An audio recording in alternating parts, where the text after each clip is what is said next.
Hello everybody and welcome to another episode of Painting Dark Sword. This is episode 32 and we are going to continue with the Kitsune or the fox people as we'll just call them. Now in the last session, episode 31, we were working on our sort of a standard fox color, the orange and the black and white accents. We had our base, the books, and the glowing flame in his hand. But this time around, we wanted to do an Arctic fox, and you can see that picture in the lower left. That's one of our references. Here's some more.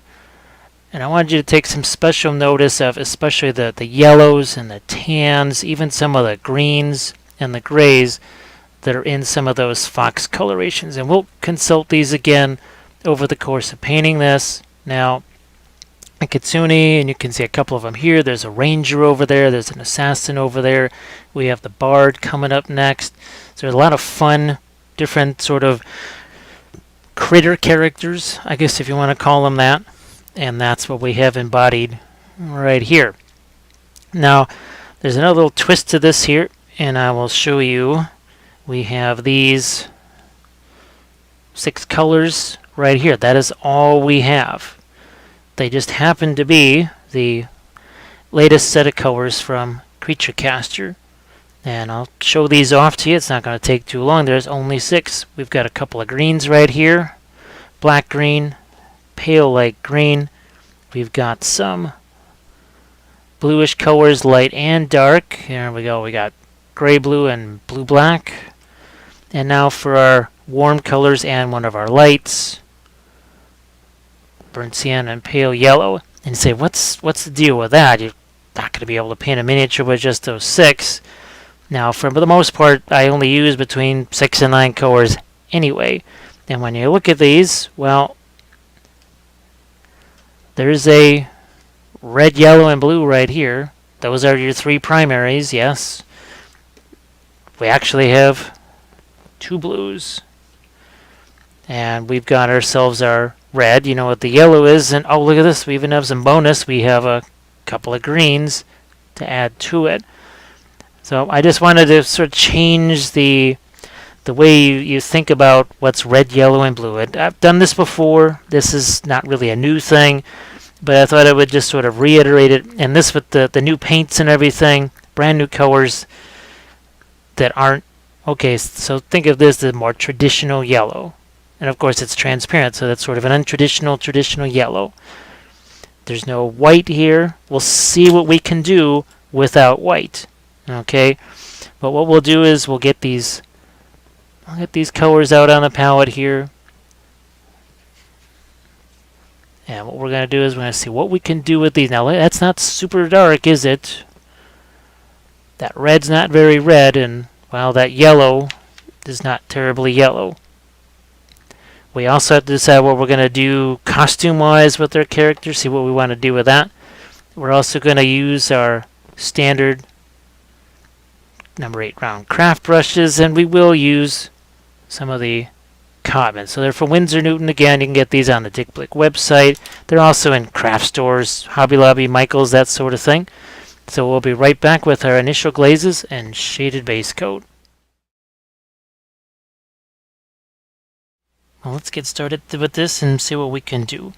Now we have to determine what we're going to do with the clothes on this. Are we going to go darker, lighter? We also have to decide what are we going to do here. Because if the wolf's going to be white, does it make sense for us to be wearing a black pelt? So we have to kind of decide. It's just interesting that it's wearing a fur coat anyway. But let's start with the base here, and we're going to see what we can do in terms of this darker color. So we talked about initial glazes. We'll water this down. I might even use some of the Green Stuff World medium there. What is it? Master medium, I think, is their word for it. We'll thin this down some more. Might even throw a touch of green. This is not tremendously important because, well, we're going to be putting our snow on there, which is why I'm almost going to trend more towards the warmer side of things. That's why I threw in some of that burnt sienna. And I could even do the Here we got some sponges. We could do some of this. I'm going to take some of that away. And we prime this with the usual Badger Stino Res. Like so. Let's continue. I am going to work the opposite way a little bit. We're going to take some of that blue-black. Oh, and we're going to, give that a little touch of some green just to make things a little bit different. Can still use our sponges here to take some away. And actually, as I see, this is interesting. I'm going to try this for the pelt that she is wearing here. Try and get a little bit more of the brown snuck in there. Even a touch more. Maybe even a bit more. We've almost got a bit of a gradation that sort of happens by itself there. We could still do our... Let's trick with the sponge here. Let's try a lighter touch on this. A little bit of a lighter touch. Now, ordinarily I would want something even more, say, reddish back here. But we just don't have those available, so we're going to do the next best thing. We'll use our sepia in there. Oh, let's just get this staff here real quick. Looks like we have a couple of sacks of something on this staff. And I don't see the usual sort of, what would you say, that black on the end of the tail. She's got a little ball over there, but I'm not going to have that be glowing. Let's just stick with maybe we'll try and make it a little bit on the bluish side or whatever. Now, it does look like there's some flowers here, which will be interesting since we just ostensibly said we're doing a winter theme, but that's okay. Now, let's mix some of our... Is that pale light blue? I think it was... Nope, it was gray blue. Oh, pale light green. Okay, that's the other one. You could see these being potentially some interesting verdigris type colors, I think. Now,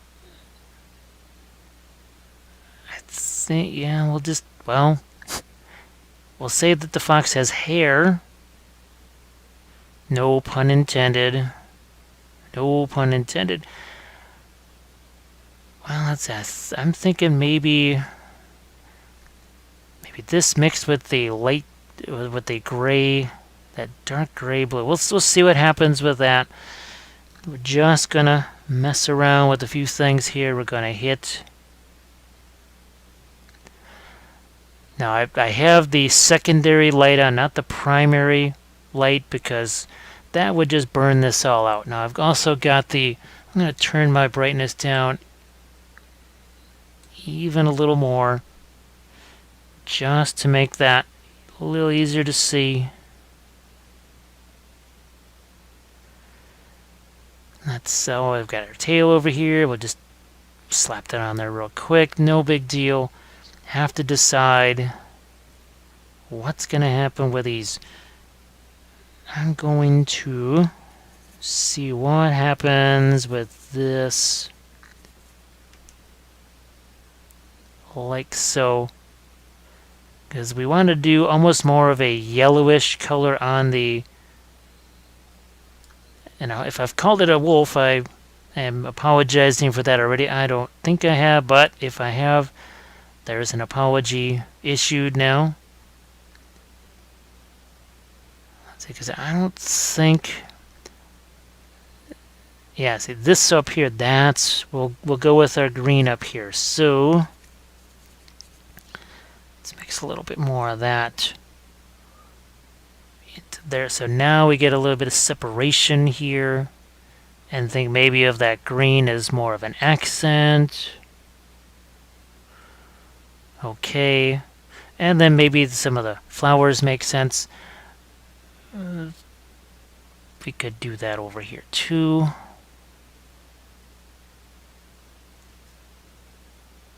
Like, yeah, we'll just hit that.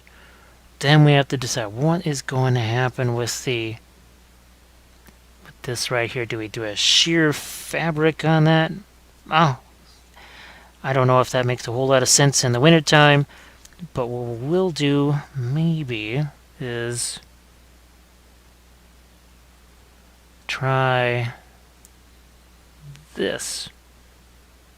Then that's going to definitely get lighter and altered as we go on here, but this is me just trying to figure out, okay, what are we doing with this thing color-wise? Because this is the part that most people really agonize over, and I don't know how often that's really shown. It's more, even when I do a lot of my videos, they trend towards, well, okay, here's the scheme that I want to match or whatever. So this time around we're doing something a little bit different than that. Now here's some of our yellowish white again. It's going to play a significant role in our fur colors here. I almost put it right onto that. We want to maybe let that be slightly darker. Now, what is going to happen with that? With that, we've got the tail over there. Here, let's get the paws. I'm going to look at my reference here. I don't know. I don't really see the paws having where they're sort of almost black like they were on our reference pictures. Now we'll go back to our gray color here. So the whole point of this, it's going to be sort of a compressed color palette. I don't like the whole limited palette thing. Just not a big fan of that. I also want this to be not super light because, well, we got the snow coming up.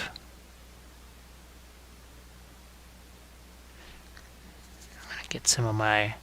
There we go. Going to get some of my brownish gray back in there. And we won't do too much light colors on the base here, on our stones. Because if we do, then the snow kind of loses its effect. But let's go back to where we sort of started here. And let's start to warm up the fur cloak, of all things, for a fox mage to be wearing.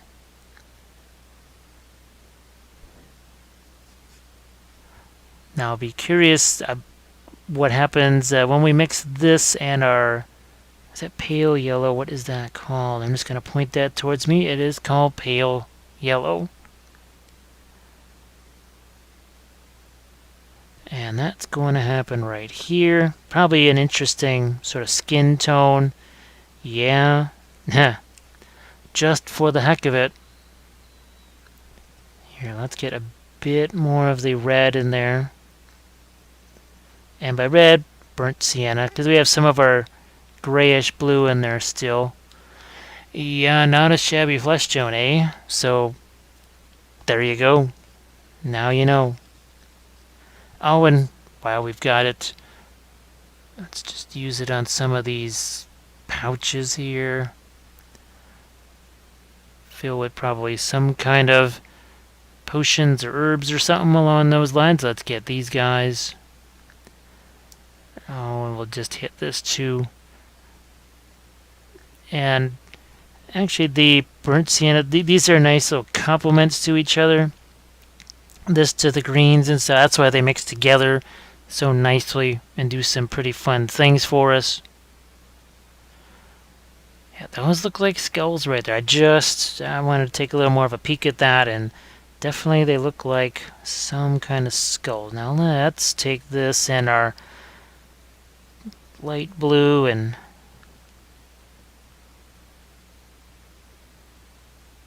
is that what I'm thinking? This maybe darker here, or no, let's go lighter. Now you can see that didn't look very dark, or it didn't look very light when we first put this on the dress, and now that we mess around with this, you start thinking, wow, okay, that's a little darker than we thought. That's why it's all about context. It really is. That is why I don't do the white primer or the black primer. That's why I'm always sort of in between the two. Sort of in between those two. Now, here, let's get some. Remember, we talked about making this a little bit lighter. We can glaze darker still too, because remember, even without the transparent paints, we've done plenty of glazing with the ProAcryls before. Not a big deal. Just gonna give that a little something, and now we're gonna. I just want to hit her little crystal or whatever that is there. Just do that for right now. Obviously, if I had the fluorescence or something, I could do some fun things there. And maybe, actually, well, I'm real tempted to just use that new, this arrived here. So we do have this. But we want to just use these guys here and see what we can do with it. So I think we'll take a pass. As tempted as I am to dive in and do some fun things with those gemstones there, I think we'll leave that for another episode. Certainly not the last of the Dark Sword episode. And it looks like, yeah, okay, so this sleeve here, there's actually, so we're going to have the, I almost said skin, but we're going to have the fur show through this. Let's just make a note of that real quick here, because I'll just have to do that, because that's sculpted in there, so it wouldn't make a whole lot of sense if we didn't keep that. Oh, actually, I'm seeing some darker colors then around the ears. And you're familiar with the whole, if you want to have light, you must have dark. Well, that's going to be really important here. Massively important, because we don't have the usual array of colors to work with. Especially that wide range. Don't have, say, the brown liner to work with. All those things that I'm used to pulling out when the time calls for it.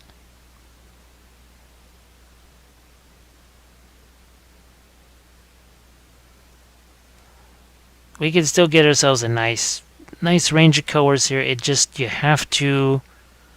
It's almost like you're working with the oils. You have to be very aware, not so much of your paint thickness, but now you've got to be aware of, okay, just how intense can I make this green? Because we've really got a warm green here and a cooler green. We have to play with color temperature more. I think if you've seen some of those old painting pyramid episodes where I go into the how to get more out of reds and how to get more out of greens and that sort of thing. The temperature, the saturation level, all that stuff really starts to play a more significant role. So we'll go a touch lighter there. And remember, I can still glaze over it. All of a sudden, what didn't look incredibly dark before, I looked at it and said, well, that's not really the best dark in the world. And now as I paint something that's, oh, geez, on the value scale, maybe a 2 plus or a 3, 3 minus, that starts to look really dark. Which is good. I'm glad. Now remember that the creature caster paints, they're going to dry certainly very matte. And I know people say, no, they're monument paint. Well, for all the time that they were being worked on, I was meeting with the folks from Creature Caster, and I always thought it was their paint. So when I referred to them as such, well, now you know why. Now you know why. So let's, speaking of some glazes here, let's get some green into this darker thing here. Let's just hit our, I don't know, maybe we can almost make it more like pine boughs or something like that instead of just the flowers. Oh, there's a little ear ring, quite literally there. Either that or we can go with some kind of white flowers or whatever, or some kind of pinkish flowers. Let's reinforce. Oh, I see we had to just do something right there. And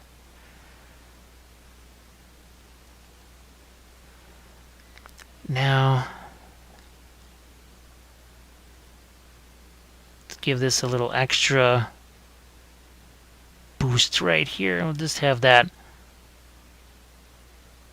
Just have a little line here.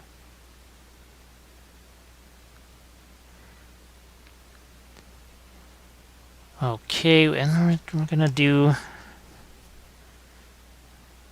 little more of our lighter colors. So see, I still have more room that I can work with here. It certainly didn't seem that way not all that long ago. And don't forget, we're actually going to still work darker. We will be doing some other glazes. Actually, these almost starting to look like feathers right here, rather than hair per se.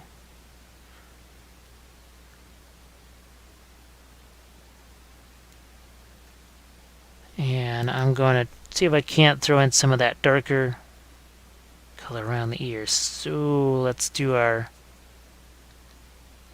get some of our dark here. And just, I'm looking at that reference picture and I want to make sure I've got that dark around the ears, thrown in as soon as possible.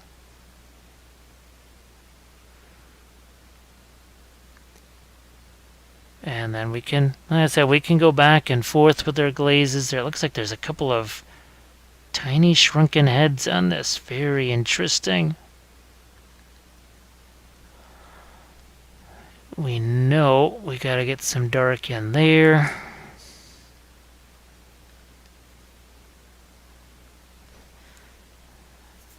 And let's go back to a touch of green right there.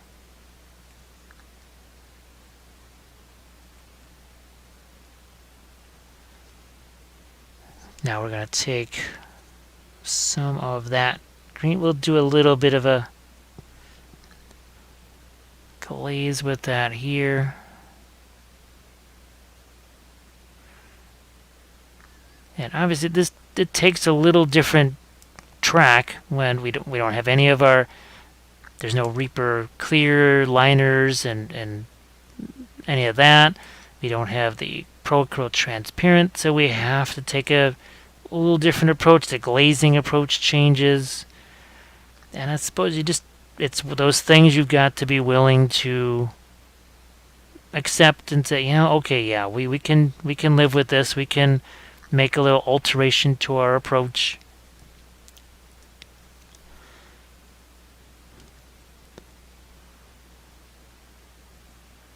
I have to, yeah, see, I might do We might do some other little free-handed type things. I'm gonna actually go a little bit lighter on the inside of the ear.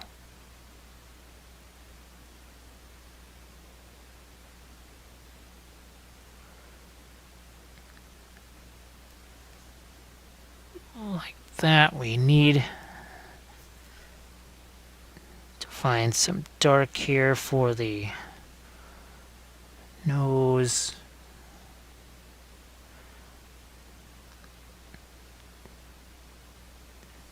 Let's play with our gray here on the dress. Get a little bit of something going on there too. We just have a color there. Let's see if we can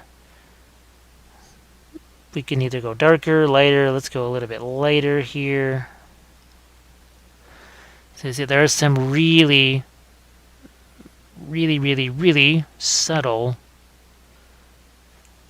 temperature variations here with this blue. So this is, oh gosh, slightly more red in it maybe. And by slightly I mean really slightly, than that blue-black. What is that called? It is called blue-black, yes.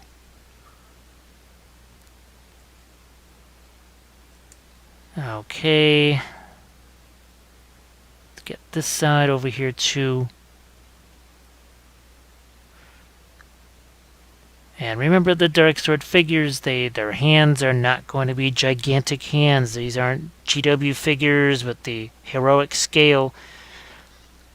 They're going to be smaller.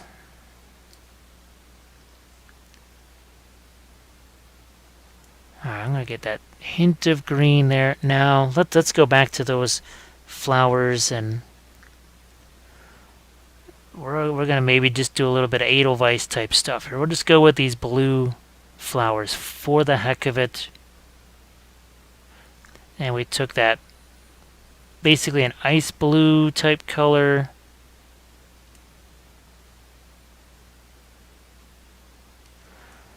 I think, yeah, that was the way to go there. We're going to maybe also do that here and here.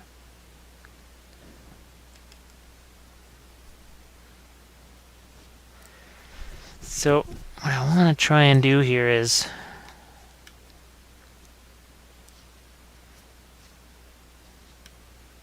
okay, can't see how light we're going to go with our dress right here. And interestingly enough, when we get the snow in here, even this is going to look lighter. And as usual, it's the Secret Weapon Crushed Glass snow effect. I've tried other things. They can be adequate for certain stuff, but they don't have that, well, for lack of a better term, the realism of the Secret Weapon stuff. It's just not there because they're not crystals, for one thing. Secret Weapon stuff is. You can't make one more melted than the other like you can with the Secret Weapon stuff. Now I might throw some little things of green stuff or foliage on her, because it is fun sometimes to have the snow on top of some kind of, I don't want to say dead foliage, but dormant foliage. Okay, so now yeah, look at that. We'll see how much farther we can go, or further, one or the other, that we can go with here. Even though that didn't look like there was much more we could do value-wise on this dress. There was still plenty more, and we can actually get lighter than this. I don't believe we will, but if we needed to, we could.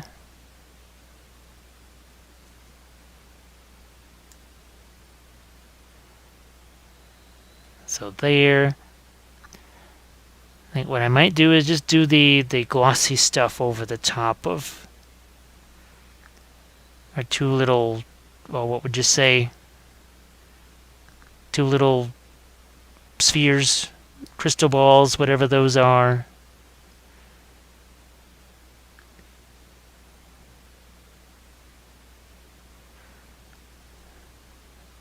Now we've got a little bit of the knotwork design here. I think we'll keep it simple and we'll make that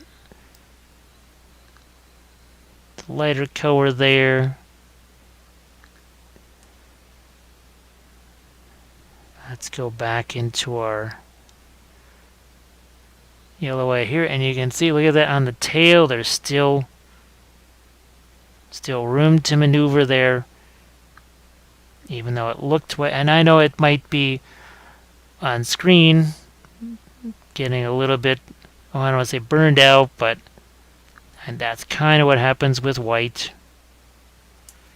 It's why you have to sort of exercise some restraint and control as you work with it, and just not get too light too fast. We could, if I had, say, the bright titanium white, I think I could go another level brighter than this. But we don't have that at our disposal. We'll just work with what we have. A little touch lighter on the pouches, and let's say that is good for our initial glazes and shaded base coat. So what we'll do is we'll get out some finer brushes. We'll see what kind of glazes we can do in the stuff in the mid-tones. Start to figure out a little more precise what's going to happen with this. What's going to happen with the green here in our clothes. Do we do freehand or not? And we're going to do that next. So let's find a few darker colors here in the fur and some other spots. What I'm going to do is I'm going to find a little bit of variety here like this. I took the red and the green and I mixed those together. And we'll go with some of that on the fur here. We're also going to do some darker things on it too. Right now, what I want to do is take some of this sort of brownish mix here.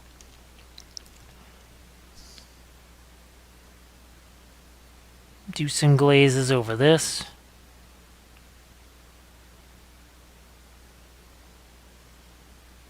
Like so, and take some away.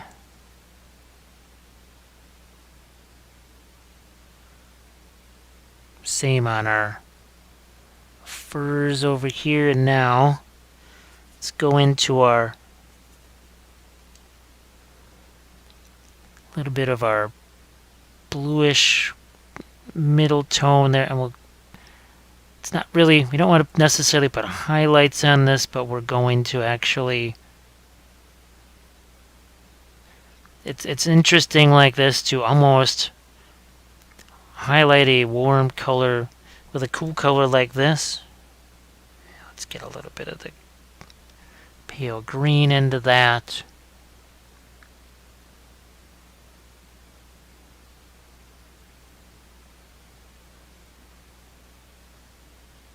So if I instinctively want to reach for, say, brown liner or my purple and green mix or whatever, I just don't have those. I sort of took those away from myself. It's one way to it's one way to just push yourself and learn new combinations when you just take the old combinations away. And you can see I can still go lighter there. Everything is all about context, and now it's about trying to create as much depth as we can, even though we don't have the normal colors that we use to create that depth. Because our yellow, as we called it, well, that's not, like I said, it's not super yellow. And I guess the other thing I'll note also is, remember, the regular creature caster colors on a wet palette can do unusual things. Now, on mine, they tend to not do that because, well, my homemade wet palettes seem to be impervious to a whole bunch of ailments that all the 30, 40, 50 Who knows how much those things cost. Those, we'll just call them store-bought wet palettes. Those seem to just have some more issues for whatever reason. That's why I just kind of glad I went the way I did with what I have. You know what, let's do... Because we got these skulls right here we got to do, and that's pretty much... I'm guessing that's what they are, but we're just gonna block in the shapes for right now. We'll just be fine with that. Gonna go in with some of my lighter greens again here, and this might be one of the more saturated colors we have on the whole figure, believe it or not. Which is just, it's funny to think of a sort of pale green as your most intense color.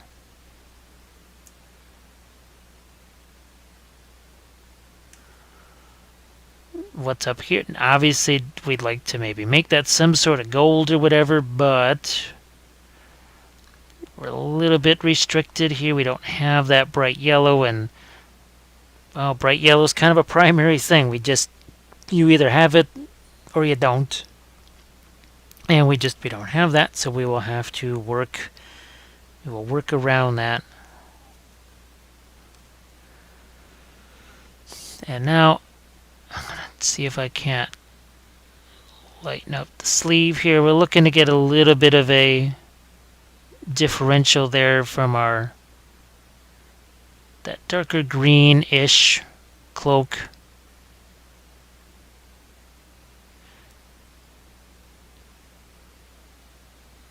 Yeah, I think those...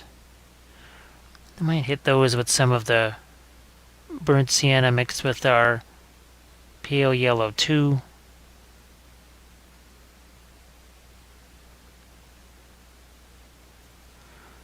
I suppose I could do that as almost a verdigris type thing. Maybe that would be interesting. Okay, well, that calls for a little bit of a change then, so we're going to have to go with our green here in the shadows. Well, what you would call the shadows, and now we're going to go the opposite way. So let's just make a change. Oh, here's a neat little reddish gray.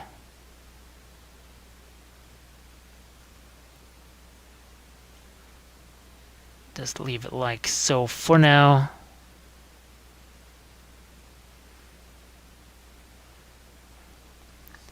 We also have to determine what is going to happen with these little stripes that we put here that are going to run all the way down. Do they just remain that, or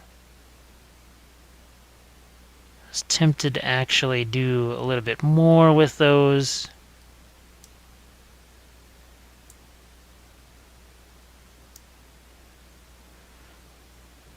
I don't know, something like that. If I don't like it, it won't be that hard to get rid of.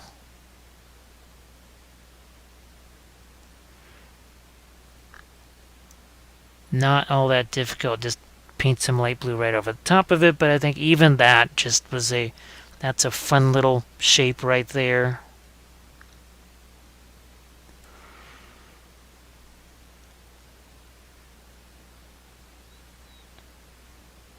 Yeah, don't like that.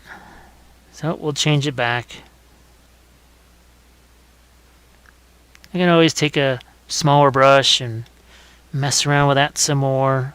But let's go a little lighter now on some parts of this. Now that I know I've got that pattern set into it, let's see what we can do here.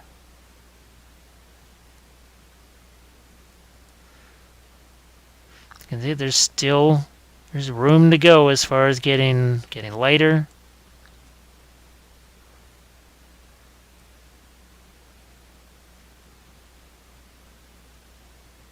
All right.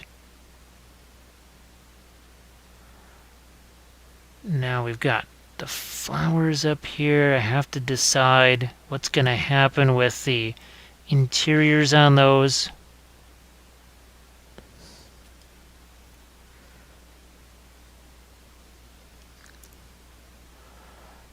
And the eyes. Now they're also going to need some of that sienna in there.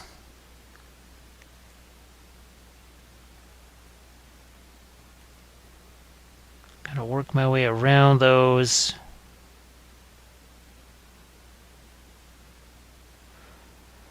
Gonna make there's some little ropes tying these here. I'm just gonna mark those off real quick before I just sort of forget about them. I'll go with got this really pale green. Let's not go that pale that fast.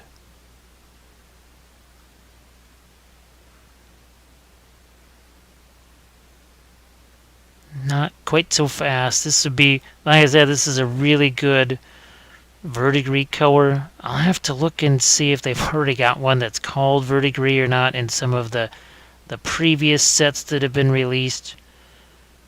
Now, I know that there are more of the transparent paints that are in the works. Not a bunch, maybe a couple.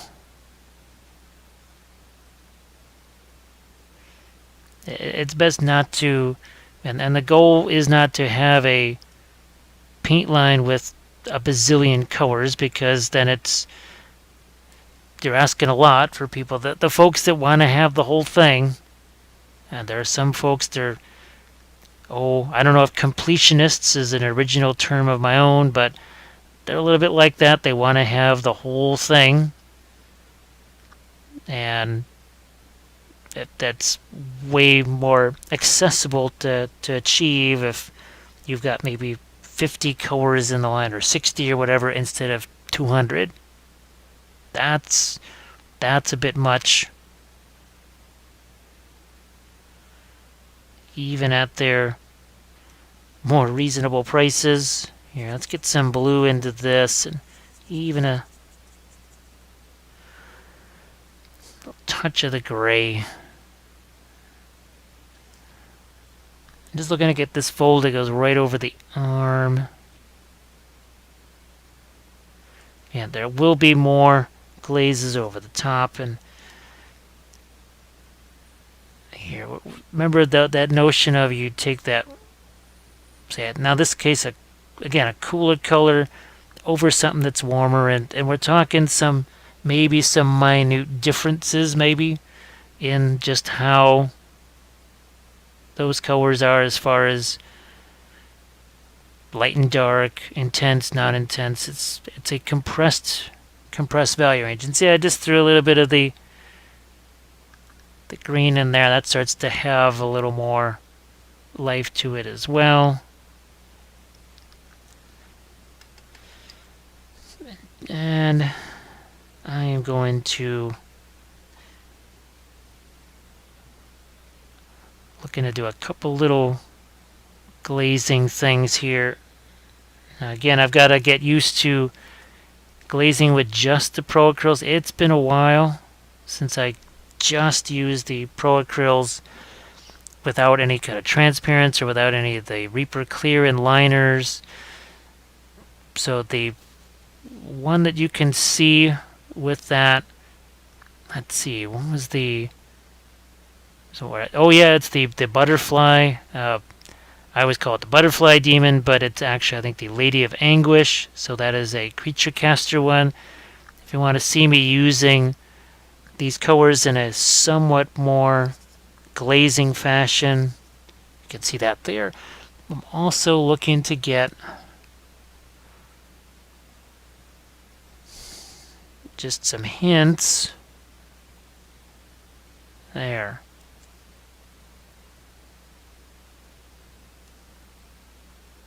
Just doing some of these darker glazes, and you say, well, wait a second, what happened to the light fur?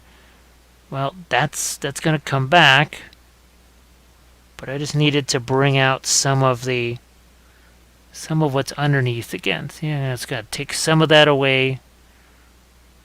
Gives us a little bit of, you can see some of that fur texture, and now I can go back and do some lights on it. And those will just have more of an impact.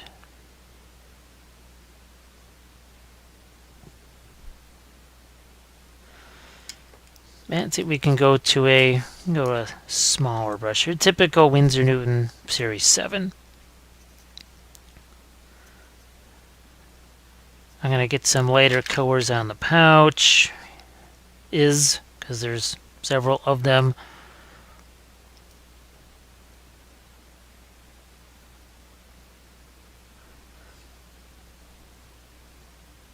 Oh, what else is here? Oh, the tassels, yeah. That's, like I said, in lieu of having something like, say, yellow to do that with. And I'm also going to get some of this,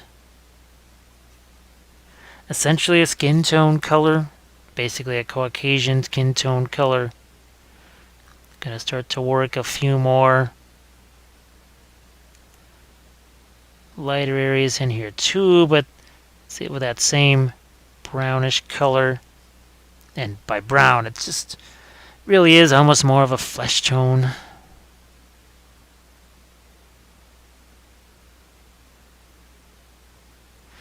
And now let's see what happens with some of our... Can go back in here with some of the yellow, and there should be a little more. Yeah. I hope it does come through on screen. It's really, again, with white, it's difficult. And with the Dark Sword figures, they have a lot of really delicate features sculpted into them.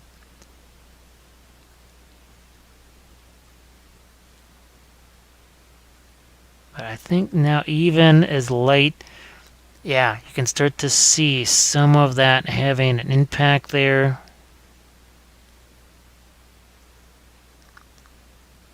Because even we had a dog and the fur was white. However, it was almost more yellow sometimes. You could see some greens in it. There was all kinds of different colors in that fur besides just white. And I think that is where people just get themselves frustrated and a little bit kind of behind the eight ball as they just keep reaching for the white and not thinking, well, maybe I should actually make this darker. Maybe I should actually have something else in here color-wise besides this dead white that has no temperature one way or another. I'm going to try and... So I just added some of the sienna there. Now we'll go with this lighter color in here.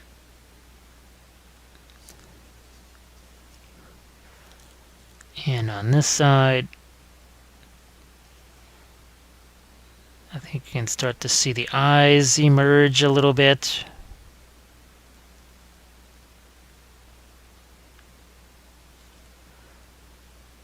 Now, there's going to come a point where I have to turn on my regular magnifier to see what I'm doing, because this is just, it's just too dark for me.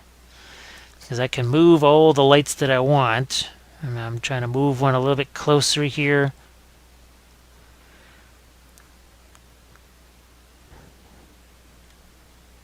Let's get a little bit of our... I'm going to get some green into that, just to, again, have some different things happening there.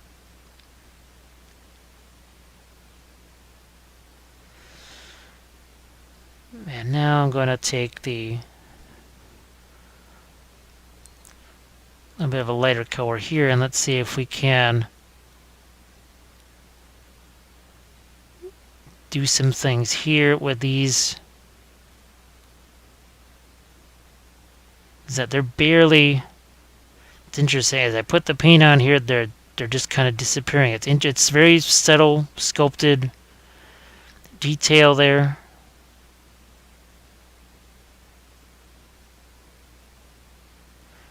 I'm going to go back in with some of the darker stuff in a bit.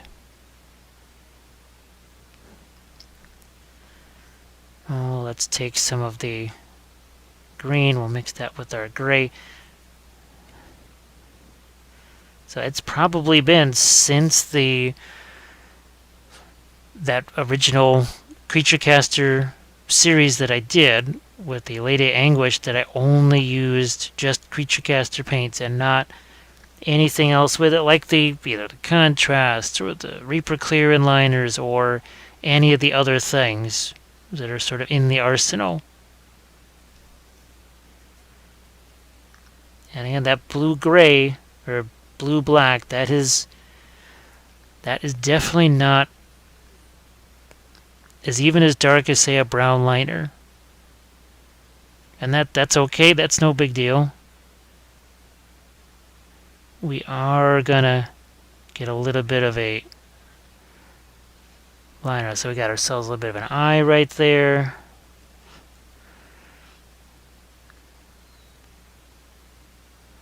There are times you almost have to paint the eyes a little bit bigger than they would normally be, and then sort of return back to them.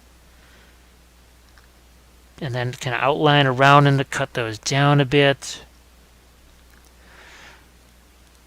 So let's see if we can almost get a hint of fur texture here, because we did those darker glazes. Let's get this some fingers here.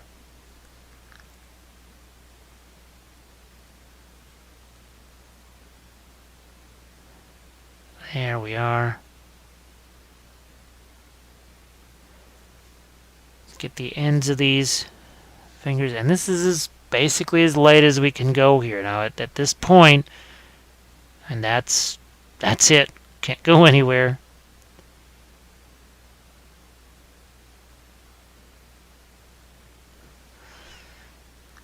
Okay, I'm gonna get my blue in here. Just remembered this part. Wanted that to be a little bit later, because we had done some glazes on it to tone it down.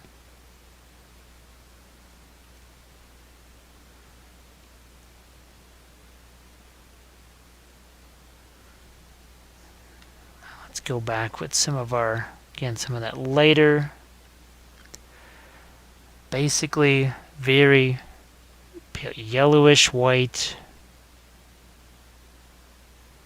but it's not even as intense as, say, an ivory, which is really interesting.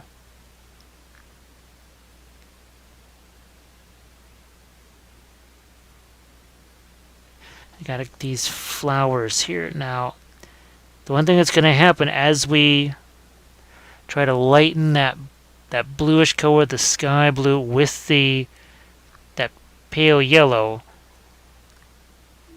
I don't want to say it gets dingier, but it sort of kind of does. Because, well, what do blue and green, or blue and yellow make? It's kind of a greenish color. So that's where, let's say, if we had even the transparent blue, which is very reddish, you would get sort of a cobalt blue look to the flowers.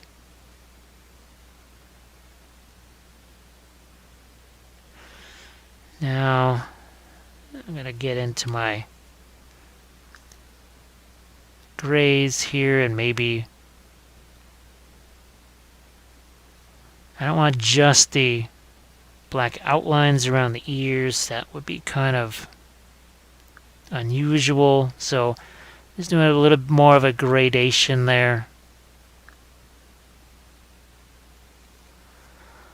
Alright, at this point, let's see what happens here. Let's turn this one off. Now I can see what I'm doing. So the rest of the way I'm going to be going with my regular light on here so I can see what is going on.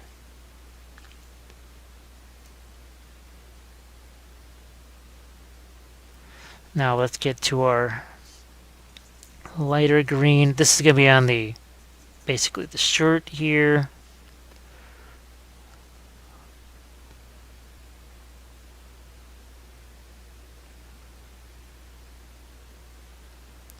And I would love to be able to let's say use some of our, say, green, either, well, the warp, I think it's called warpstone green, for the, say, our gems, something that's got a really nice intense Kelly green, sort of like the green clear paint from Reaper Miniatures, but that is just not out here. It's not an option. So we work with what we have.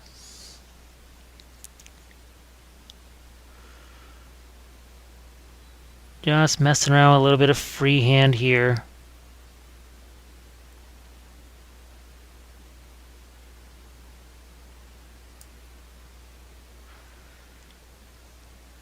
And I will likely just go back and forth here, figuring out, alright, what are we... How much more of a pattern are we going to put on there? Here, let's go back to the blue-gray, blue-black, sorry, and black-green. That's sort of what they're called. Here, let's do our little combination of the burnt sienna and that blue-black. And I said, oh, okay. I just, now when I turn on my light, I can see there's actually her green shawl, I suppose. Maybe not, less of a cloak and more of a shawl. Actually, yeah, that should be there.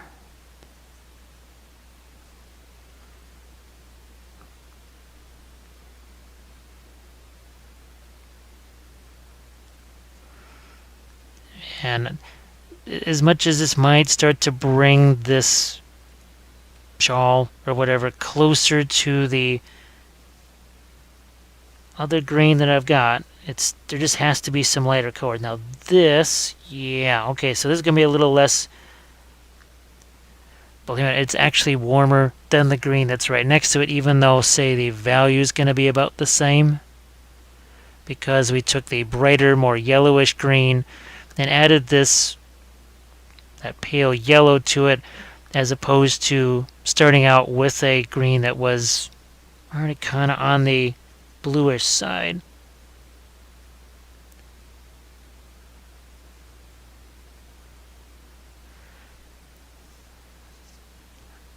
But where else okay, that goes, just looking to see where this ends. And now we'll go back to our, this is that, well, sort of a verdigris green.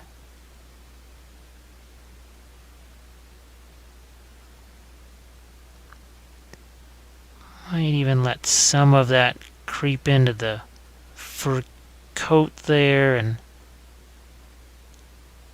I just don't know what all of that is. It's probably leaves and feathers.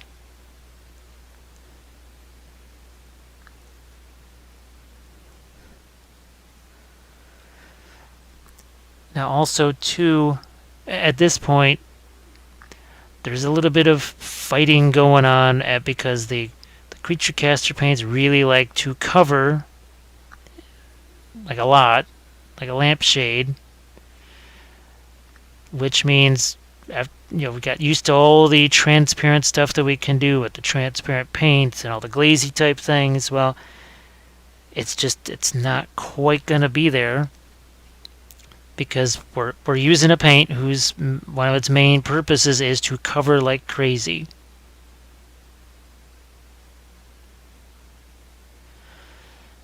Which means it's going to have some consequences, and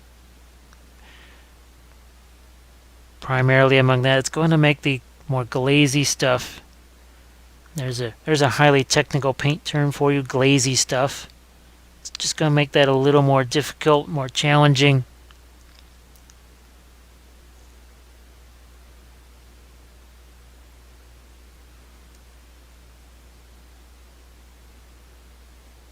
So now with my light on here, I'm going to see if I can go. I'm going to go back into the eyes a little bit here. That is actually my brush getting hooked on one of the lights. That's just how close all that stuff has to get for me to be able to see anything here.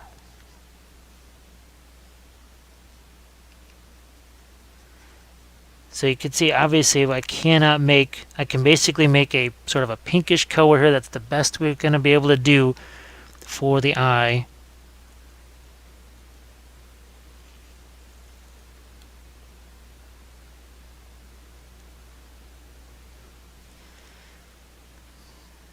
And maybe I will go just one more. Yeah, I'm going to have it heavy a little bit more.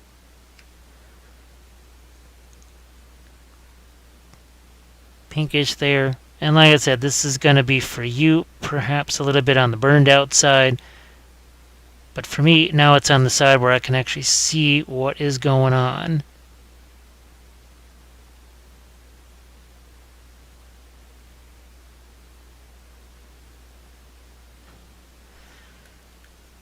So over here to my blue-black.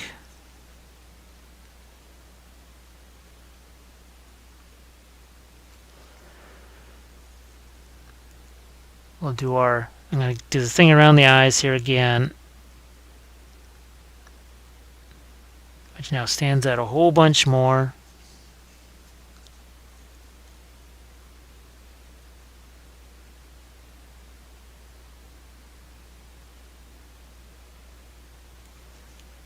Let's get this eye there. Now we need to get some. Just looking to get some darks here now in that, whatever that is that's hanging off the back of her head.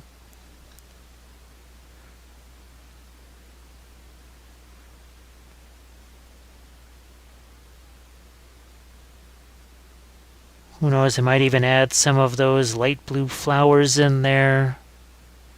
Heck, I'm tempted to actually just go in here with a bit of the burnt sienna color too.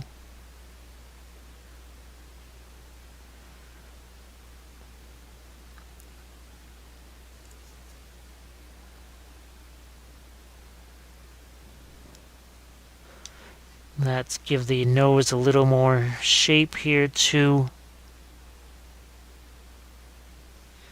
Because it just wouldn't be a black smudge.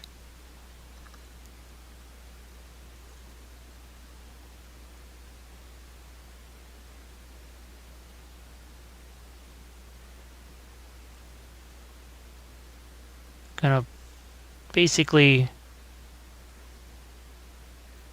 work on that transition, the thing that's behind the ears there. Now I also have to figure out, okay, what's going on with these flowers? What's going on there? They need something more, and I'm just going to, for the heck of it, sort of a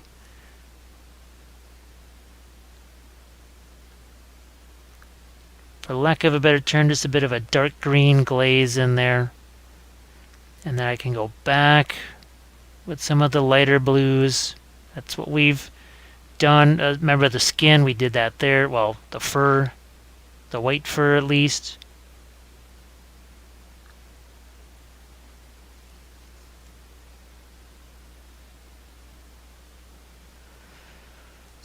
Now let's see what I can do with some of this. Again, some of the freehand here. Tassels to deal with.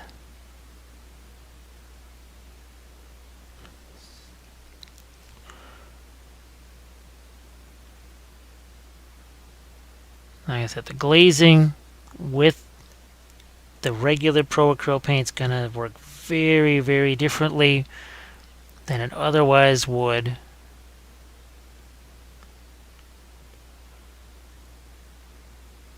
Because remember, that's what I liked about the transparent paint so much. Because actually it makes the regular paint something you can actually do a little bit of glazing with.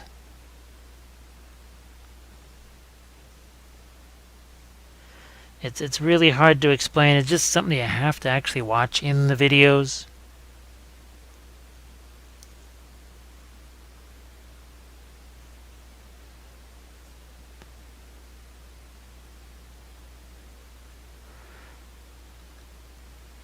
And I'm going to keep working back and forth here. Maybe I will get a few lighter indications of fur on the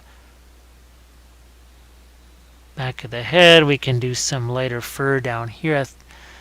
I don't know if the camera really shows it, but like I said, without that light on, I can't even see it. I can certainly see now some more separation in my fur tones on the tail.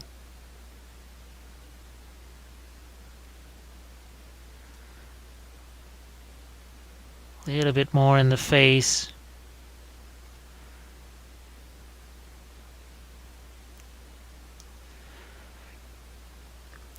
And certainly having the white would make a big difference. Now it's not going to show up on camera, but this is the bold titanium white. Now just put it next to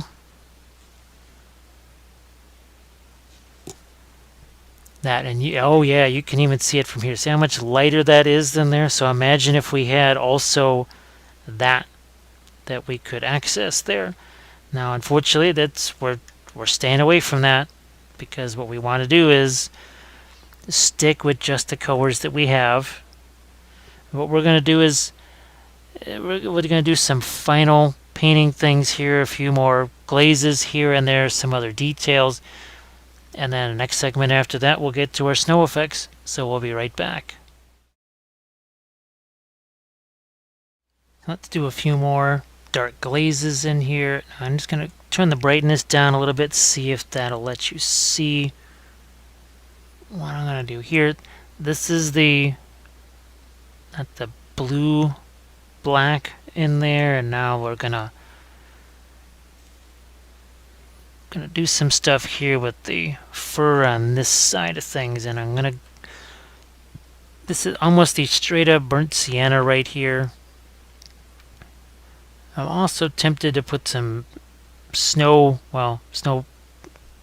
flakes onto the fur here, maybe even onto her head in some places.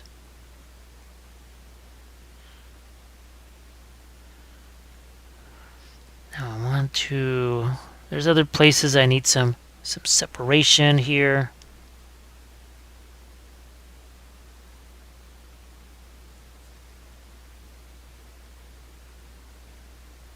Certainly here, yeah, that just got a little too light, too fast.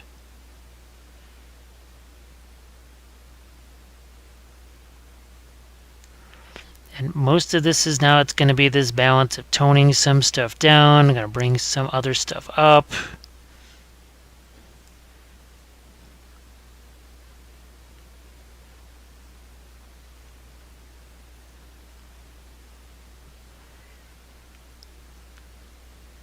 Just going to knock some of that down.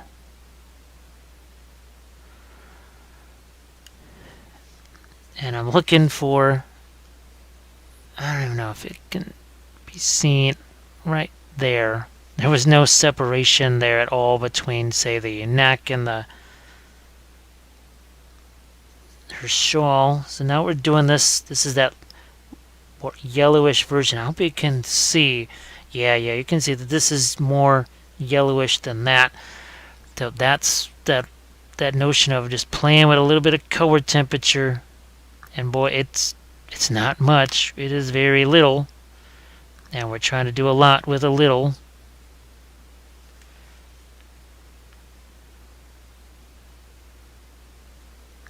And here I wanted to do the verdigris effect, but I still have to have this thing translate here as having some kind of shape. And like I said, that the gemstone thing, I would love to have it be much lighter, but I'm going to hit it darker first. Just going to darken that down, and then we're going to build it back a bit.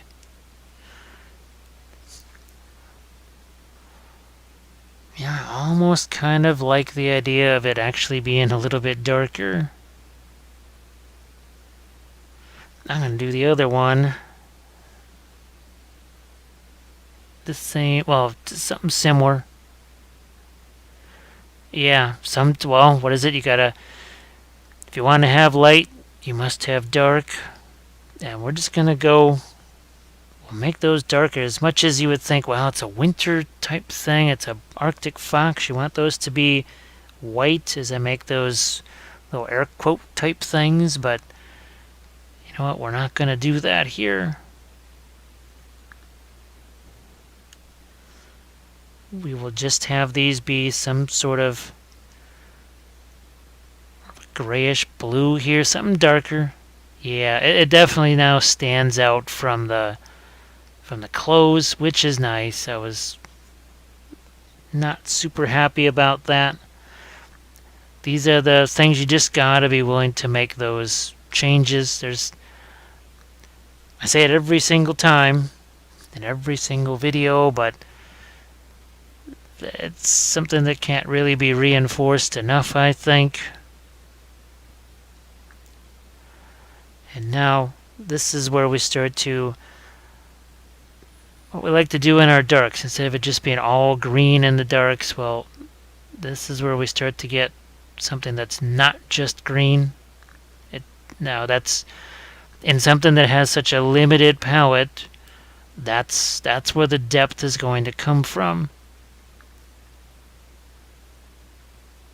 And now this is almost we're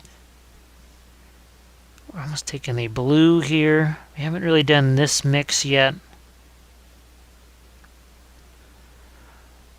That's that light blue mixed with our sienna color.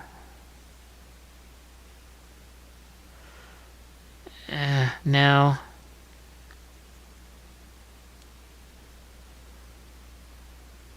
I want to get this fur that's sitting over here.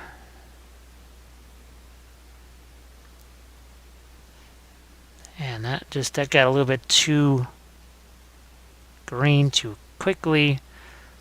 So I threw a little bit of the red in there with it.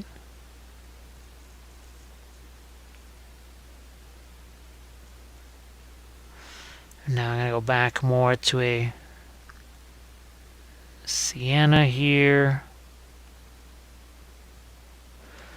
Which is nice because I can actually say it is sienna because that's what it is.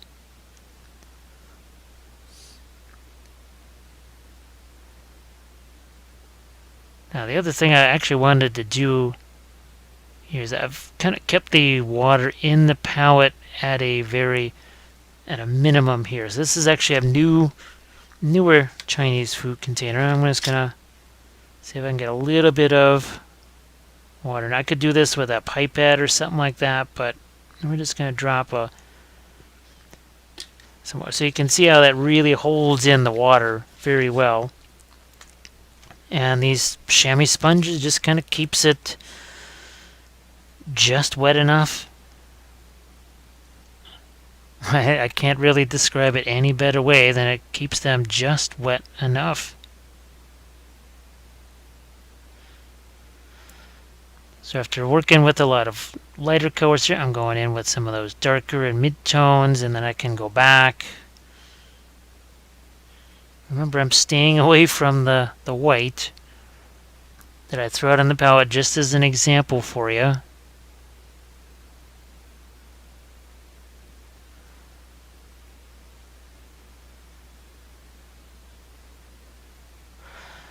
I guess I'm going to go, maybe I just go with the blue flowers out here. Or some more.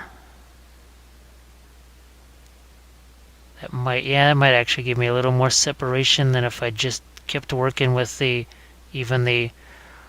yeah, I like that. So don't mind me as I just talk to myself.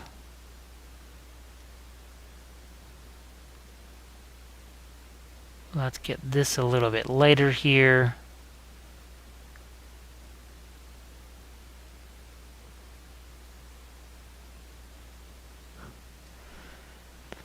Now, what do we want to do? Okay, there was the little skulls, whatever they were, that were part of our freehand there.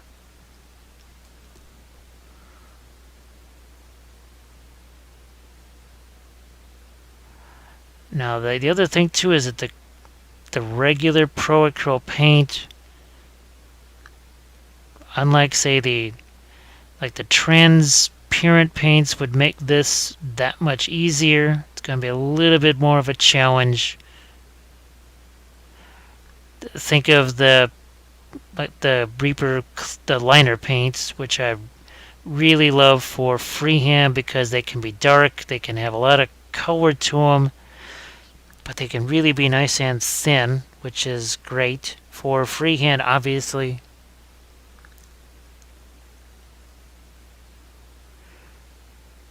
Just reinforce the eye sockets there.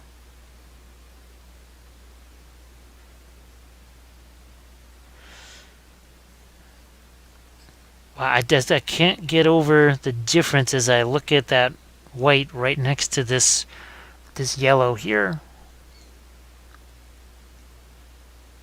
And just how that much lighter, and you would think that this is a really bright color, and that it is, I guess in comparison to everything else that's on here. But in the end, it is. This is not the lightest color in the color spectrum we could go with.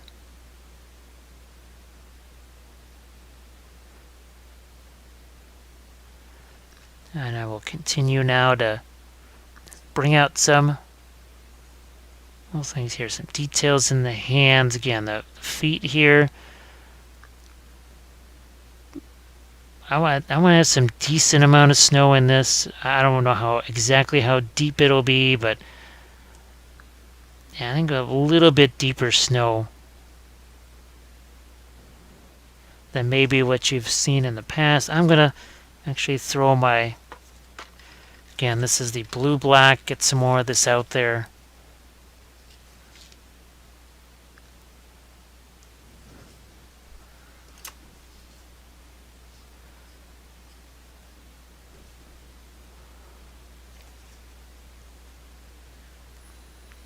There, I'm just looking to do some stuff on the ears.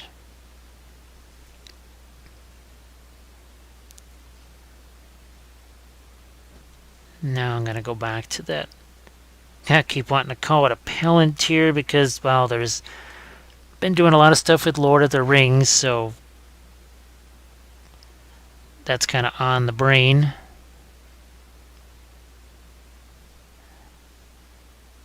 Now let's go back with,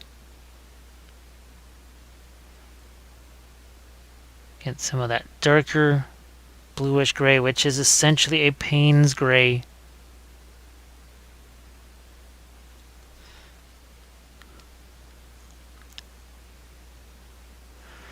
I'm just trying to make a little bit of a transition there. Like I said, I think I will probably hit these with the I could either use the, I almost called it Dope Coat. I could either use the Secret Weapon water effects and throw that over the top of it, or use the, what was that, the Art Coat, right? Yeah, Art Coat. That's the GW, basically kind of a gloss medium type thing. It's getting a little more, trying to make that blue, that sky blue, ice blue, whatever you want to call it, trying to make that just a bit lighter. And now one thing going into the fur here, and if I can't find some things that are a little bit lighter, it can be difficult when you're doing, well, obviously exercise along these lines here, and everything is so subtle. If you push one thing a little too far, now all of a sudden it's easier to get out of balance here. And it takes you out of the comfort zone. I just keep looking for the usual, the brown liner, the wildwood, something like, say, the transparent brown mixed with some of the black or purple. That's what I would probably be using in some of these areas, but we basically took that off the palette. It doesn't exist right now. Does not exist. Which means I just have to make my way with what I have.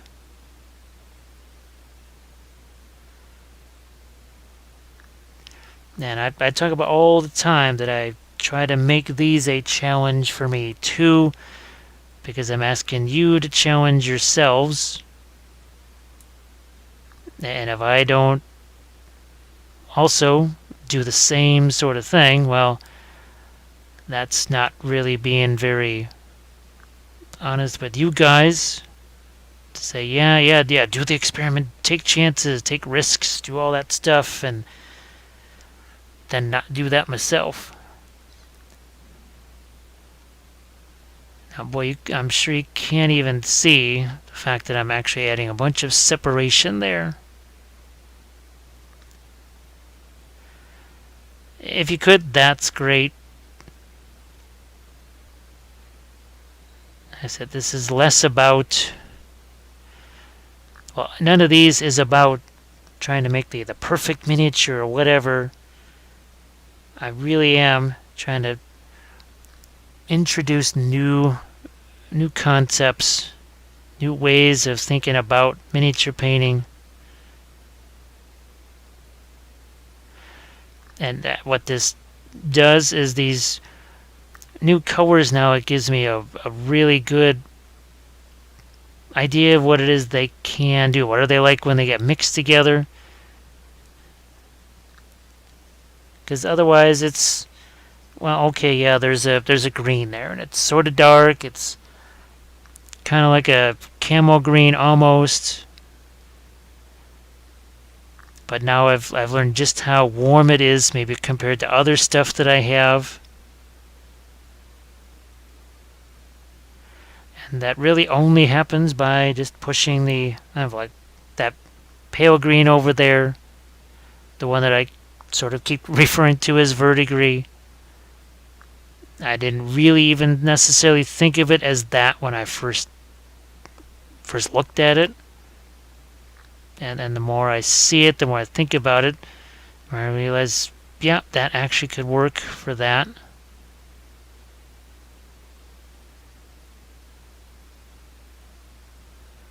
Yeah, see if I can't get myself a little bit more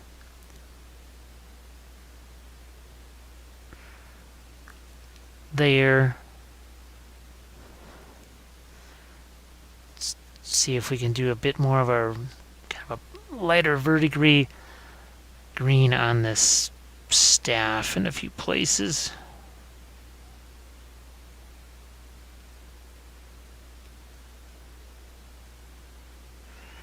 Thinking about a bit of reflected light. Yeah, not sure if these are flowers or shrunken heads here right now.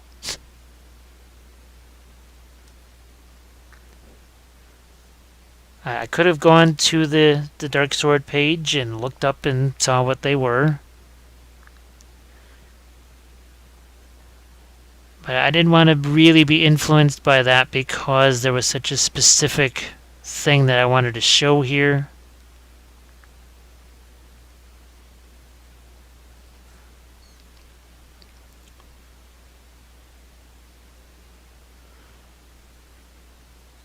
Alright, I've got this. This is, again, that sort of a darker sepia tone thing, and I want to, yeah. Yep, I need to get those darker. Again, if you want light, you have to create some dark, and that is what I'm starting to do now here again.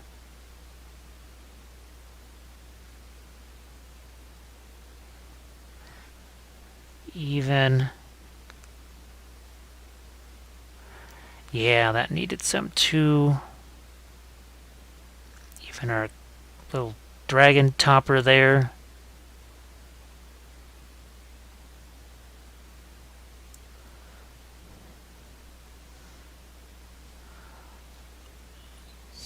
And in the bottom of the cloak here, I will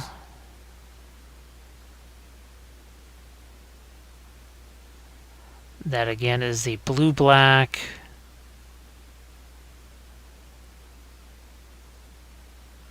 It's essentially about the darkest color that I've got, so if I want to get things that are very dark, well, that's what I'm going to have to employ. I can't just grab some sort of almost a Prussian blue type color. But here in these shadows, now I'm going to get separation that I don't have a darker version of burnt sienna. What I can only do is add some of that darker bluish gray. That's it. That's all I've got. I can see that I need to get some of this green down into the recess here. Hopefully it won't be too light.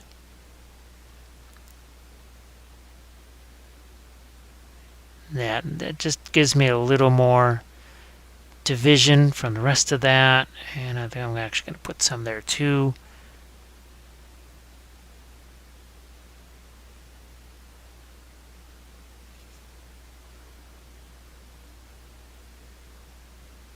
And then here, let's think what we can do to complete the dress over here.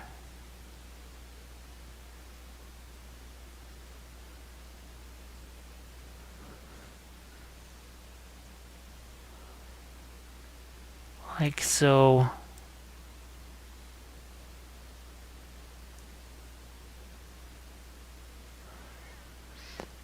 Now, that white would be, boy, it would be really nice with this because it would create that separation from this pale green. Because what's happened is this mixed with this, while it makes it lighter, it does basically recreate that.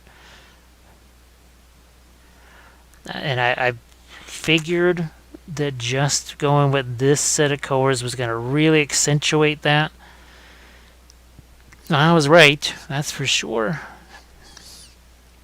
Okay, so back to the that's the bluish gray, and see if we can get some folds here.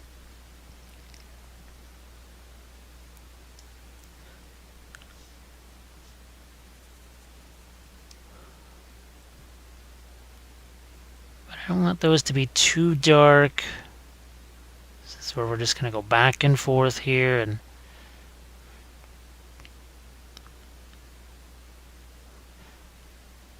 let's get something that's lighter over here.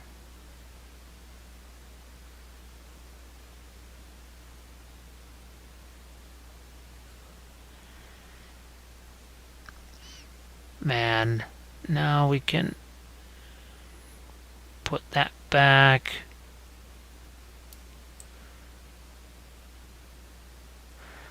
And I know I've mentioned this before, that the Dark Sword miniatures, they have it. When you have these cloaks and stuff, the folds are going to be pronounced. You're really going to see those, and it can make it difficult to run freehand through those. So just something to keep in mind as you're contemplating freehand, especially on things like the capes and cloaks and dresses. You're going to have a healthy amount of folds just like this. I mean, you got a compressed area here, but there's fabrics that certainly do that. No doubt about it.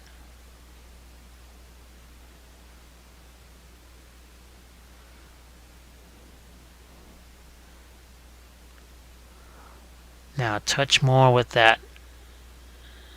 That's our kind of straight up verdigris green.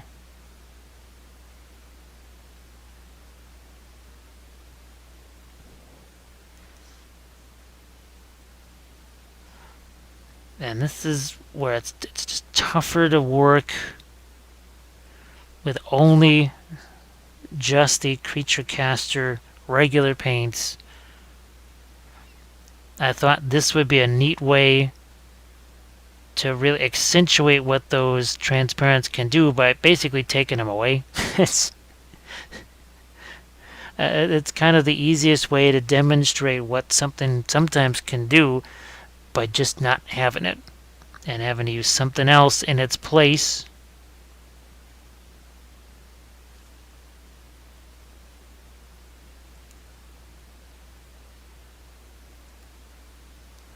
Okay.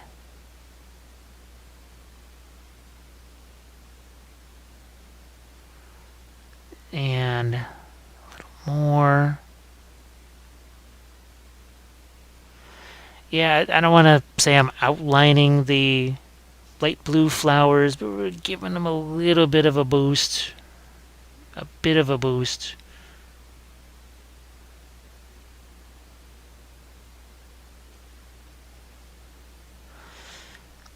And now I haven't actually used something like this. So this is basically that black-green. And I was going to give this a little glaze with it. Yeah. Maybe even Mr. Dragon up here.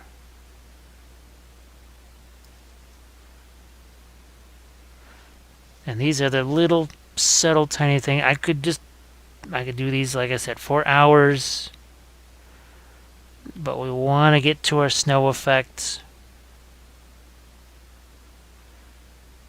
Gonna see if I can't get a little hint of green into that. So what we're going to do is we'll see if we can add a little bit of our foliage to this and then do the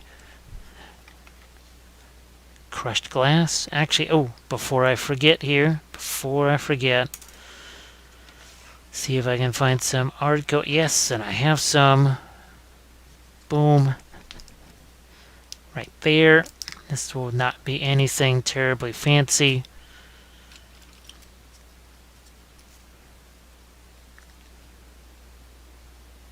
Just going to drop some of that right here. Some more of it over there.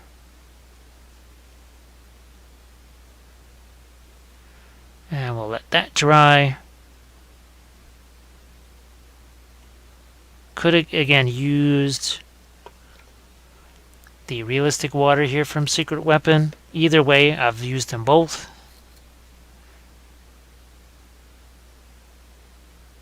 So, okay, we're going to be right back with this right after this dries. Here's a little bit of that foliage that I wanted to use. This is from Green Stuff World. We have used it on previous Dark Sword tutorials for sure. Just going to rip some of this off. Now, we're not going to have it be this tall, obviously. We'll cut it down maybe to about here. And I'm thinking right about, yeah. Because that's sort of a deadfall look to it. Maybe not quite that large of a bundle. I just took some of it away. And what I want to do is have some of that sit right around here. I'm just going to grab myself some glue. Now I could also take is that going to be, yeah, it's going to be strong enough to do that. So I just took one of my pins there and sort of poked a hole in that. The idea that now, yeah, some of that could go down into that. Also, gotta put another one up here. Remember, we're going to do the snow and such. We can cover these holes here, so just gonna do some super glue stuff here. Actually going to snip off just a bit of that.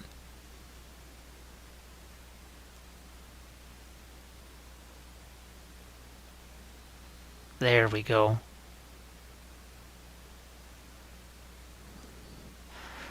What that does, provides a little bit of contrast now, color-wise, to everything else that's here. Otherwise, everything kind of looks the same.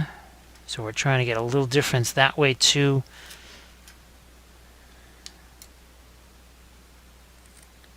I'm just going to cut out a bit more. I could use some of our cut leaves here too, but just going to throw some little pieces of that right in there.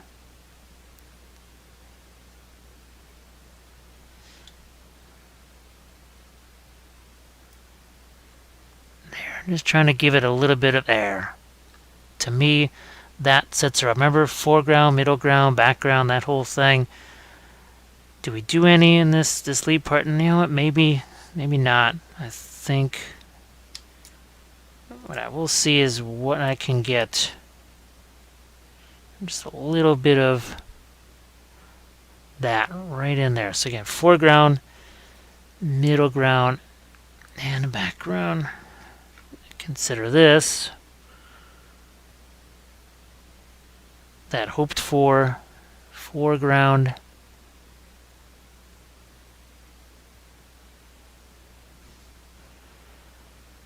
Brings that color around this way.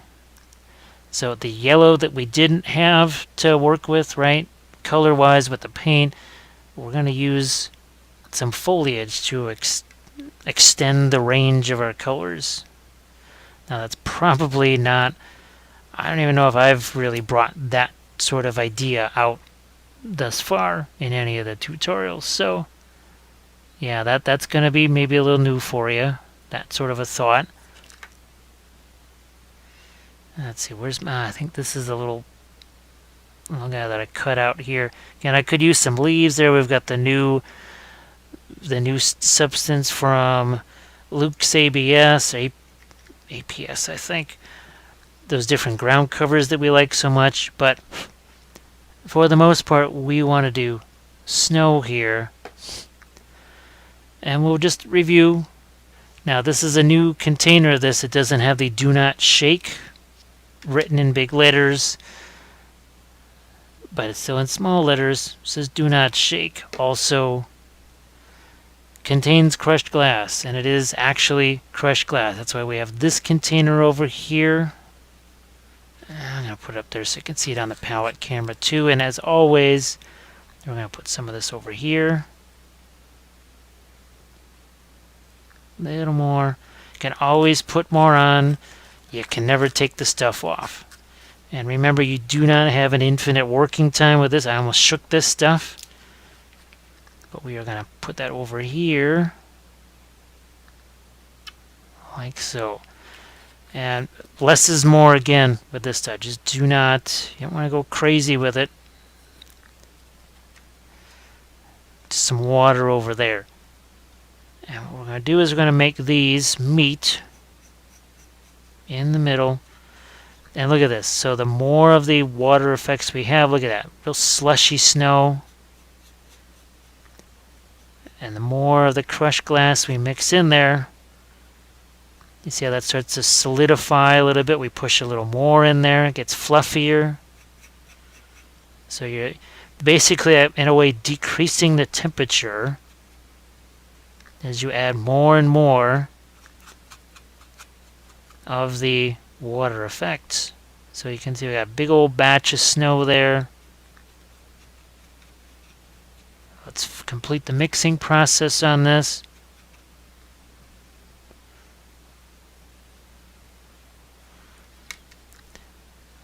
And if you want to use a mask or whatever for this, you can. If you just do this little bit of safety stuff, I think you're just fine. All right, let's start to pop some of this down here. And what you do is, I almost got like a little pillow of it. This is something you're practically sculpting with this. It means that you're going to just have to get used to it. Let's see what's happening here. Look at how that turns transparent. And look how I'm sort of pushing this over the edge. Look at that. See how it kind of hangs down now over there. I could put icicles there. I don't think we're going to do that on this one, but what we are going to do is just have that sort of overlap a little bit. And then I'm going to get some snow. Certainly into the crevices here, and we certainly want some around our character's feet. That's why I didn't get too crazy about painting the nails. Now, we'll get some underneath there too. But you can see there's some translucency right there. There's a there's a range of sorry. That got colder here, so drier in the house. It basically bounces back and forth from too much moisture to way too dry. So you can't really go the humidifier route because most of the time this winter you needed a dehumidifier. And now, look at this. We can take bits of the snow and just rest those on top of our foliage. And this is another area where it really starts to look crystalline. Just take a little bits of it here, place it on top of our foliage, and we now start to place it on top of our character too here.